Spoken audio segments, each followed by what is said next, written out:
கிருஷ்ணர் பகவத்கீதையில் அர்ஜுனனுக்கு போர்க்களத்தில் அருளிய உபதேசங்கள் கர்ம யோகம், ஞான யோகம் மற்றும் பக்தி யோகம் என 3 முக்கிய பிரிவுகளாக பிரிக்கப்படுகின்றன. இந்த உபதேசங்கள் மனித வாழ்வியல் பல்வேறு அம்சங்களை உள்ளடக்கியுள்ளன. கர்ம யோகம், கடமையைச் செய்யும் பாதை. கர்ம யோகம் என்பது ஒருவர் தனது கடமையை அல்லது செயல்களை அதன் பலனில் பற்று இல்லாமல் செய்வது. கிருஷ்ணர், நீ உன்னுடைய கடமையைச் செய், ஆனால் அதன் பலனை எதிர்பார்க்காதே என்று கூறுகிறார். இது ஒரு செயலை அதன் விளைவுகளின் மீதுள்ள ஆசையிலிருந்து விடுபட்டு அர்ப்பணிப்புடன் செய்வதை போதிக்கிறது. பற்றில்லாத செயல் ஒருவர் தனது கடமைகளை சுயநல நோக்கமில்லாமல் சமூக நலன் கருதிச் செய்ய வேண்டும். உதாரணமாக, ஒரு மாணவன் நல்ல மதிப்பெண்களுக்காக அல்லாமல் அறிவைப் பெறுவதற்காக படிக்க வேண்டும். கடமையின் முக்கியத்துவம்: ஒவ்வொரு மனிதனும் தனது நியாயமான கடமையை ஸ்வதர்மம் செய்ய வேண்டும். இதைச் செய்யாமல் இருப்பது குழப்பத்திற்கும் வீழ்ச்சிக்கும் வழிவகுக்கும். ஞான யோகம், அறிவின் பாதை. ஞான யோகம் என்பது உண்மையான அறிவின் மூலம் தன்னை உணர்ந்து கொள்வது.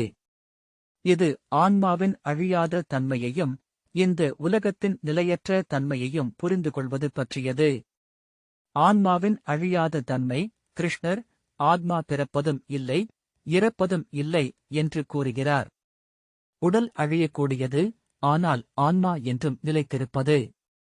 இந்த உண்மையை புரிந்து கொள்வதன் மூலம் மரண பயத்திலிருந்து விடுபடலாம். சமநிலை: ஒரு ஞானி இன்பத்தையும் துன்பத்தையும், வெற்றியையும் தோல்வியையும் சமமாகப் பார்ப்பான். இது மன அமைதிக்கு வழிவகுக்கிறது. பக்தி யோகம், அர்ப்பணிப்பின் பாதை.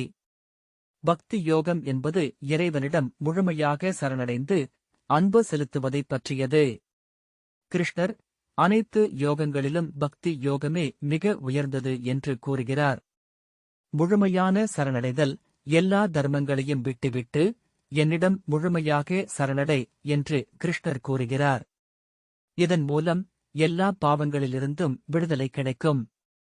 எல்லாவற்றையும் கடவுளுக்கு அர்ப்பணித்தல்: ஒருவன் செய்யும் அனைத்து செயல்களையும், எண்ணங்களையும், உணர்வுகளையும் கடவுளுக்கு அர்ப்பணிப்பதன் மூலம் அவன் தனது வாழ்வை ஒரு வழிபாடாக மாற்றிக்கொள்ளலாம். இந்த 3 யோகங்களும் தனித்தனியாக இருந்தாலும் அவை ஒன்றோடொன்று தொடர்புடையவை.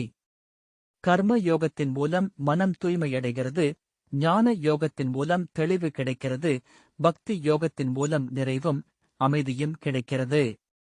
இந்த உபதேசங்கள் இன்றும் மனிதர்களுக்கு சரியான பாதையை காட்டுகின்றன. இந்த வீடியோ